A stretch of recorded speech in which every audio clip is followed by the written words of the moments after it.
This video is about problem 12.68, part B. Sadly, the PowerPoint presentation is messed up.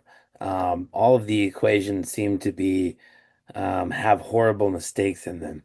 And so for this video, we are going to use the book. And the PowerPoint really is just a copy of the book. It's just kind of a brief summary of the equations.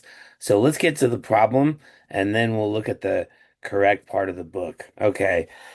So in the first part, we figured out how many joules are added to the gas. Part B says, how much will the temperature increase if this amount of heat energy is transferred to the gas at a constant pressure? All right. Well, initially, so here is the problem. How much will the temperature increase if the amount of heat energy is transferred to the gas at a constant pressure? We calculated in the first part how much energy is transferred to the gas, and we came up with, um, we'll call it Q, that's heat transferred to the gas, is 46.8 joules. You could put 47 joules in for your answer, okay? And I wrote that down here. All right, and then I'm going to write down what we know, okay? Now, we're going to see this equation much more later. It's called Pivnert, or as most people refer to it, PV equals nRT, right? This is a very important equation, and it's also the ideal gas law, okay? Now, initially, whenever I have these kind of problems, I'm always like, oh, PV equals nRT.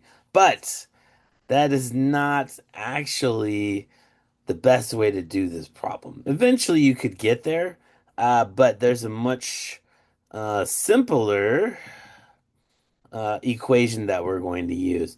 And I'm going to look in the book right here. This is in we're going to look at section 12.7. This is specific heat of gas. Now, again, the specific heat is really, it tells you how much energy um, the gas can absorb under certain conditions. And there's two equations. There's um, equation 12.28, 12.28.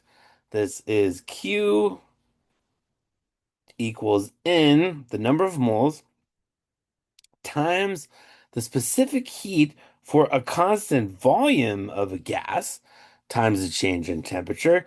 And there's 12.29, which would be Q times N times the specific heat at constant pressure times delta T. Okay? And these are two important equations, and they're for two different situations because in thermodynamics, this is really important. This is for constant pressure. Okay? This would be like um, a soda can. Oh no, actually, this is constant pressure. Okay? And this is constant volume. Constant volume. All right. If you watched my last video, we already talked about this. Constant volume means soda can in the hot sun. Okay. The volume doesn't change, but the pressure can change. So if if your volume is constant, then your pressure is definitely going to change. So look at what we do here. Okay. Um, let's see. Let's say our volume is fixed. Okay. And so I'm going to divide V by both sides. Okay. this equation tells us that, so this is going to cancel. My pressure is equal to the number of moles times the ideal gas constant times T, the temperature, divided by the volume. Okay. So as the temperature increases, the pressure will also increase. In fact, we can make a plot of this. Okay, I'm going to do that right here. We are going to call this axis temperature, and we'll do this in degrees Celsius. And up here, we're going to call this axis is going to be pressure, and I guess we'll do it in atmosphere. Actually, no, we're going to do it in pascals. Okay. Not atmospheres. I don't like atmospheres. Okay. And so there's a linear relationship here between P and T. And so basically what that tells you, as the temperature increases, right? Your temperature increases, your pressure is going to increase linearly. Okay. This is a constant volume process. So this is constant volume.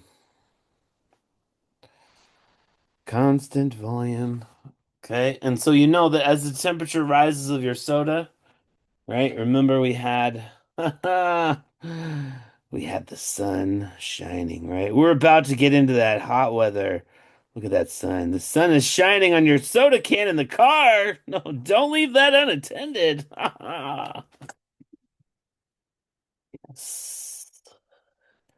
Here's the soda can. Here's the sun. He's a cool sun man. He's like, I'm so cool. I've got so much aura. Yeah. Look at that. Look at that cool sun. There you go. Finish drawing his cool rays. Actually, they're hot rays. Hot rays. Okay. And here is your can of Pepsi. Okay. There's your can of Pepsi. It's got a lot of sugar in it, and I drew it right there because at this temperature, that's when the pressure in your can of soda becomes so great that your soda can is gonna explode and it's gonna be like kaboom. I wish I would have been in the car so I could have heard that the noise my Pepsi can made when it exploded in my car on that hot summer day in the asphalt parking lots in Nebraska. Hot Pepsi. It probably would have burnt permanently damaged me. I probably would have had scars from hot Pepsi, but I would have lived the physics. Okay. So that was for a constant volume. Let's talk about constant pressure. Okay. Constant pressure would be maybe I don't know. Let's say a balloon. Okay. Constant pressure means here's my hot air balloon. Yes. I like hot air balloons. I've never ridden in one, but I've always wanted to try. Okay, here's my hot air balloon. Now, with the hot air balloon, okay, you have a little basket here, and then there's a little heater right here. And the heater shoots flames up inside of the hot air balloon. It's like fire, heat, right? Flames are shooting up inside of here, and it makes this cool noise, when they push on the burners, make orange. There we go. All right. So you see, this is my hot air balloon. It's in a little wooden basket here. I don't know why they always do wooden baskets, but they do. Maybe it's more exciting. We're gonna use a little brown here. My hot air balloon. Yes. And then they always have really amazing colors in my hot air balloon. I think we're gonna do purple. Yes, purple balloons. Purple. Here's my hot air balloon. It's gonna be purple on that side. And I think it'll be red over here. Yeah, because it's a hot air balloon. The middle part is white mostly because then you can see through it. But this is my hot air balloon, okay? And so what happens, okay? And we're not going to talk about the buoyant force, okay? But this is an example of a constant pressure problem. Okay. The volume can change, but this is constant pressure. Okay. And as you in no, this isn't. Oh. Yes, it is a constant pressure. Okay, because here's what happens. As you make this hotter and hotter, okay, the volume of that gas increases, and now the pressure inside of the balloon has to maintain a constant pressure with outside of the atmosphere, outside of the balloon. Outside of the balloon, the pressure is 1 atmosphere. Okay. Now, in order to maintain a constant pressure, some of the gas, right, flies out of the top. So here's my hot air that's escaping, okay? And so you need much less air inside of your hot air balloon now to maintain that constant pressure, okay?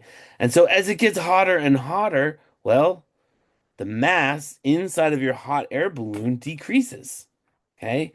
But um actually, you know what? This is a constant volume process too. And well, and it's constant pressure, okay? So it's really interesting because gas is leaving the hot air balloon. The amount of mass inside of the balloon decreases because the hot gas flies out of the top here.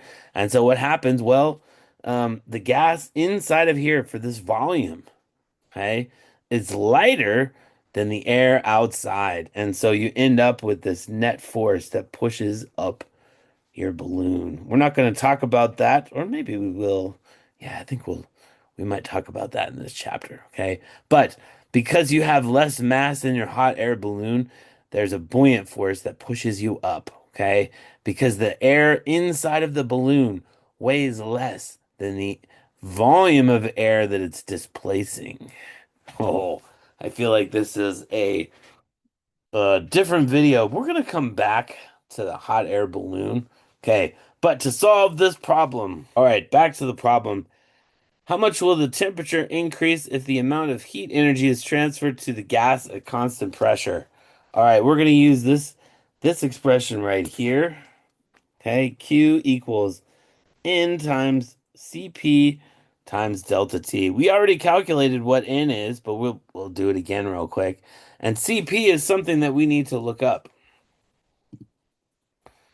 Let's look in the book here. This chapter 12 is pretty nice. Okay, so if we scroll down here, um, table 12.6 gives us the specific heats for these gases at constant pressure and constant volume. Okay. And for helium, neon, and argon, those are monatomic gases. And so you really don't see a difference between those. They're 20.8 for constant pressure, and constant volume is 12.5. Okay. When you get into diatomic gases, so gases with two atoms, then you start to see a little bit of a difference here. All right, so let's write down what we need to know. This is a constant pressure process. So CP is going to equal 20.8, and this is going to have joules per mole times Kelvin. Okay, and keep track of these units. That can help you later. You're going to need those later. All right. So we want to know what is going to be our temperature increase. We already know what Q was from our last problem. Q for that one was actually what did we write that? I don't know. Q, where are you? Q. Oh, it's literally staring at me right in the face there. Q is 46.8, so 46.8 joules. Okay. And N, that's the number of moles. We already calculated that in the last one. So um, now how are we going to do that? Let's go through that equation again because I'm probably going to ask you on the test. And so I want to make sure that you know how to do this. This seems like a really great test question. Because I'm gonna say, you have 1.5 grams of argon, and I'm gonna ask you how many moles is that? Okay. And you're probably gonna have a periodic table for specific elements. I might tell you that. Yeah, I'll tell you what I'll give you a periodic table. I'll put that in the problem, maybe. All right, so for argon, right, let's go look at the periodic table for argon. I drew it here. Oh, there's argon 39.95. Okay. So now we'll call this the molar mass. The molar mass of argon is 39.95 grams per mole. I'm going to stop sharing my screen here. All right. 39.95 grams per mole. Okay. All right. So how do I figure out um how many moles I have? All right, here's what we do. We say the number of moles is equal to the mass of our gas divided by its molar mass.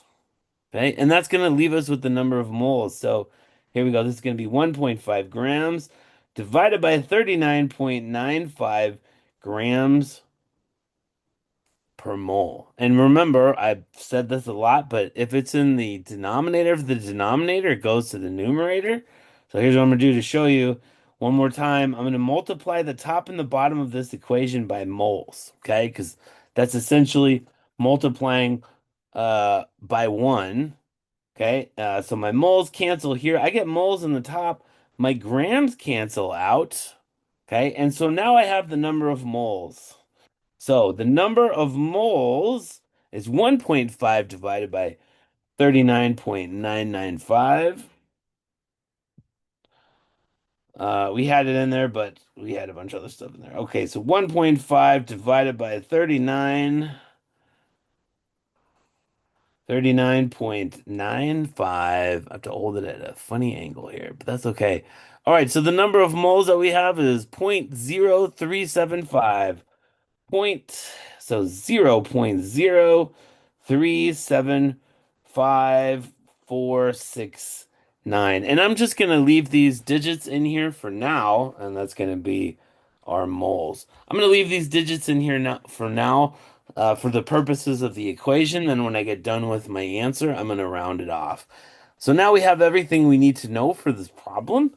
And so we're gonna put in for to equation 12.29. So you should write these on your card. Spoiler alert. I'm gonna put this on the test. I will, I promise. Okay, so we are trying to find the change in temperature. Okay, so I'm gonna up here, I'm gonna solve for delta T. I'm gonna divide both sides by NCP. All right, so let's put it over here. So here's our equation. Delta T NCP. So number of moles times the specific heat for constant pressure times delta T equals Q. Okay, we're gonna do all of the algebra. So we're gonna solve here for delta T, and so we'll have Q divided by N times CP. Okay, that is, and we have everything that we need to know here. Okay, so we have the heat that we put in. We're gonna write that down in there. Okay. So that is going to be 46.8 joules divided by the number of moles that we calculated. So that's just this number right here. 0.0375469 moles. Okay. And now oh, there we go. Okay. And now we have the specific heat. And what was CP? Did I not write it down? Oh, I wrote it up on the top where you can't see it. I'll just write it down here. So we have 20.8 joules per mole times our Kelvin. Okay, and this is all in the denominator. So Anything that is in the denominator of my denominator goes up to the numerator. I'll just multiply it out. So we have moles times Kelvin times moles times Kelvin. I'm just moving this up here and I'm going through all the algebra. Okay, and so this one cancels. Moles over Kelvin cancels. I got a joules here and a joules here. And remember, this is delta T. So I want this to come out in with units of Kelvin, and so I need everything else to cancel out. Okay, and so my moles down here are going to cancel with my moles there. All right, and now I'm going to put this into my calculator. There we go. All right, this is a weird angle, but 46.8 divided by, let's see, I have to hold it at this funky angle so the light reflects off so you can see it. 0.375469 times the specific heat 20.8. Okay, I already canceled my units out. Let's just go back here and see what I got. Okay. Now, some people, they'll get an answer and then they'll calculate something and then they'll hit divided by and then it's your answer. I don't like to do that. Okay. I like to see everything in here because when I go back, I want to look at this. I don't want to have to scroll up and see a bunch of lines of dividing or multiplying by the answer because who the heck can figure that out, man? I don't know. All right. So we got everything here. Those equations look the same. I'm going to press enter. All right. So we got an answer. Our temperature then is going to raise 59.92. So the change in T, this is going to be in Kelvin, is going to be 59.9251 Kelvin. All right, and this is obviously way too many digits. And so we're going to say delta T here. Um, we could say 59.9 Kelvin, but we might as well round up here. I think in the problem it only had two significant digits. Let's check the problem and see how many significant digits it had. I know that the tests have not been great, and that was my bad. Okay, so the problem indeed has two significant digits. So this is going to be delta T here equals 60 Kelvin. I'm going to put that in. And it was in Kelvin, but 1 Kelvin is equal to 1 degree Celsius. And it's not degrees Kelvin. Don't say that, okay? That's like minus 200 aura, okay? It's 60 Kelvin. All right, did we get the right answer? Yes, we did. Thank you for watching this video. And I'm gonna keep making videos here. I'm gonna be up late making videos. Thanks for watching. Thank you, like and subscribe down below.